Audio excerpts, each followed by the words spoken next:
In this video, we're going to keep looking at Clemson and their passing game. What we're going to talk about today is what a lot of people call a bang 8, and some people call it a glance. But really, real quick, I'll kind of tell you what we're looking for right here. We'll start with this receiver. He's just running a bang 8, usually to the single. They usually like to do it, and most teams like to do it out of, two backs or maybe even, tight end in there, 21 personnel, something like that, where they're getting a one safety look.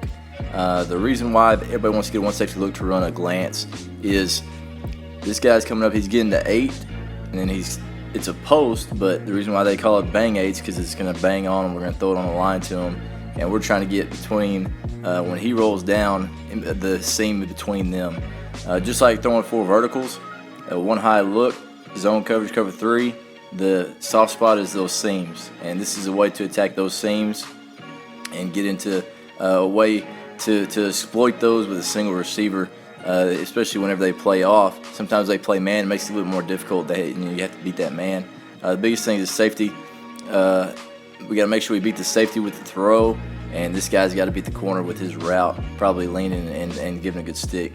We'll play some of these. We have the first 5 clips, I believe, 4 or 5 clips are just what I think are straight drop backs where they have it called and probably a hard play action, and then we have some RPOs, but we'll look at it real quick. And you can see right here, this is a good play fake out of 20 personnel. You can see the safety rolls down. He gets all the way into the box trying to play the run, so we know that that bang should be there. Corner's playing off, he sticks it, and that ball is driving to him right there. Gives it to him on his body. Don't want to make the receiver reach. Don't want to make him get up or get away from his body. We want to make him feel comfortable and protected on the throw. Good time right there. As soon as he sticks, banging it on him right there in the seam, the same seam that you would attack if you were throwing 4 verts against that one high look. And we'll keep looking at the different looks. This play against Syracuse. Syracuse is already lined up pretty much 4-4, a one high look. Could be man outside, but we'll play it real quick. Definitely bang 8's a great route against this 20 personnel, so you're going to have a good 7-man protection.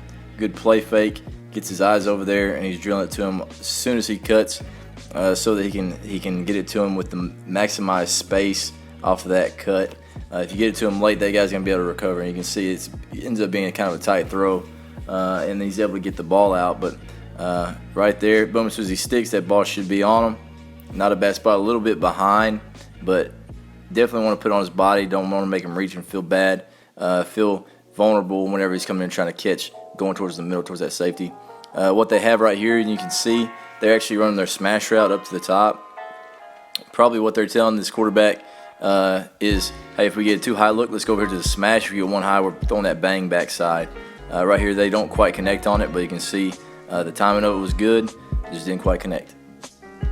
Here's another look against Syracuse. They're already rolled down to a 4-4, one high look. You can see that corner, he's just bailing. He turns his hips, so it should be an easy route to run a bang 8 on that guy. Now we have to beat the safety and get it through a window. And again, it looks kind of like the line's working downfield, so not sure if this is RPO or not, but for some reason I think it might be. Right there, he does a good job, and you can see that receiver does a really good job of leaning outside, trying to get that guy to his blind spot and sticking it and using his body to make that catch in the seam, knowing he's going to take a hit from that safety. Again, just really easy throw and catch for a big explosive play. Here's another look with, again, 20 personnel. Like running out of 20 personnel a lot. Very easily read that it's basically a 4-4. One high look, so bang 8s and glances are good. Right here, again, a good hard play fake, 7-man protection. I believe the quarterback's looking at that safety and the middle field safety, and looked like he was leaning a little bit to the single receiver. We can't really see it right here, but you can see his eyes are up on that safety. I think he sees him leaning over there to the single, so he flips his hips and throws it to the bang to the other side, and is able to get a big completion. Right here, you could definitely do that, or you could tag different routes that you wanted to take advantage of it. And we'll talk about some of those kind of as we go. But right here, you can see reading that safety, he's leaning a little bit, so they go to the 2 receiver side with the same bang that they would to the single. Exploiting the same seams you do against cover 3 when you're throwing 4 verticals. With this look, Clemson, they still run their bang 8s there from the outside guys and run a bubble with number 2. I'm just going to give you guys another option of some things that we've done before. and some things that we've kind of learned in the past through studies. And the guy that we really studied and kind of got it from was Phil Longo when he was at Ole Miss. He's at North Carolina now. But all right, so if you're thinking about attacking cover 3 with these bang 8s, and we know Pat Narduzzi at Pitt, he's a quarters guy. All right, so you're attacking cover 3. If you eliminate these guys, you just say, hey, you draw a line right there and say, don't worry about anything over here on this side. And you look at this guy right here like he's a single receiver. Okay, that guy right there in quarters looks like a cover 3 corner. This guy right here looks like a safety or an outside backer that's rolled down. So it's really pretty much the same thing. What we've done quite a bit is we'll press him and then run that bang or glance right into that window with either an RPO or hard play action, trying to get those guys to step in. So now that's basically our cover 3 corner right there, and we can read it. This guy is basically now that middle field safety. We've got to beat him, and hopefully we can widen those splits out just a little bit so he can widen to keep away from him. But that's just kind of another option that we've figured out, and we've ran it. We've had some success with it. We've seen, I know Ole Miss has had some success with it in years past with their bigger receivers they put in the slots. But right here, they're actually playing Pitt. They know it's quarters, pretty obvious. They're going to hard play action with their quarterback, and they know it's basically one-on-one with the outside receiver and a corner, and they're able to throw and catch, get a big play if they can slip through this tackle as a touchdown. But again, they're attacking cover 4 right there because they know how aggressive this safety is going to be to the bubble right there. You can see him running down really quickly to the bubble right there. So they know, hey, they're aggressive to anything flat, trying to take that away. And of course, Clemson does throw that bubble quite a bit and create some big plays with it. But this is just another look and a couple options that you can throw off of it.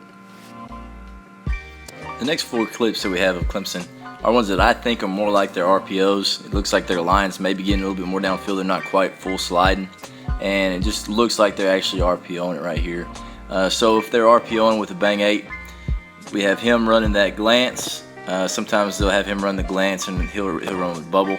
But basically it's inside zone. So basically getting a double team there to there. He's based. He's running his inside zone track. Quarterback is reading right there. If he steps up into the box for the run, then we're negative in the box. So we're going to try to throw that in behind him into that cover 3 seam. And you can see the safety's already starting to roll that way. So it looks like they're pre-snap. You got to call it they're rolling to cover 3. So just reading it to make sure that takes place, and we'll play it and see what takes place. See, he's rolling, pulls it, gets a flip out there. And the reason why I think it looks a little bit more like RPO is if you look at this line, they're actually getting some depth downfield. I know that left guard kind of backs up a little bit, but they're still getting about 2 yards downfield. I know when you run RPOs, you really don't tell them, hey, don't worry about getting more than 2 yards downfield. Just don't get 2 yards downfield. We never say that. I've never heard of anybody that tells people that. The biggest thing is just, hey, if we're blocking people for more than 2 yards, then we should probably just be calling a run because we're probably whipping them. So right there, I believe his RPO, reading that safety rolling down, saw it that they rolled to cover 3 and was able to take advantage of it. This is another look against South Carolina. They're still in that 4-4 cover 3, and you see how deep those outside backers have gotten. So that's still like a safety that's rolled down over there. But as you can see, this corner down here does a really good job. He tries to flatten him. Would rather definitely lean back into him, not let him push us off our route so far. He went from the top numbers to splitting the numbers in the hash by the time he cut. Since he was able to, flatten him that much, it got him pretty close to that safety.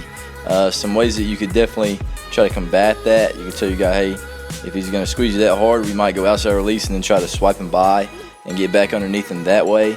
Or we just got to try to restack and lean right there and not avoid so much, and going to have to get into his body to stay away from that safety. So the big thing is that guy was able to get it in just in time before that safety. Still got an explosive play. And again, I'm not sure if this is RPO or if it's just full slide, but you can see that left tackle, left guard, they're getting a heck of a double team on that 3 tech and are really getting movement there. And they're actually about 3 yards downfield, 2 yards downfield when the ball is thrown, so they're close. But I would definitely say this looks a lot like inside zone to me. And then they've read that as 4 forward, 1 high safety, so our numbers are not right in the box to be able to run it, so we got to throw that thing in behind. Another explosive play for those guys. Here's another look from Clemson. Basically reading this guy for the single. He's still running that bang. He's got to beat that corner. If we can get him in the box with either an action or the run, we should be able to get over top of him. Play it. Good play fake right there. He's a little flat-footed, so we know we're getting behind him.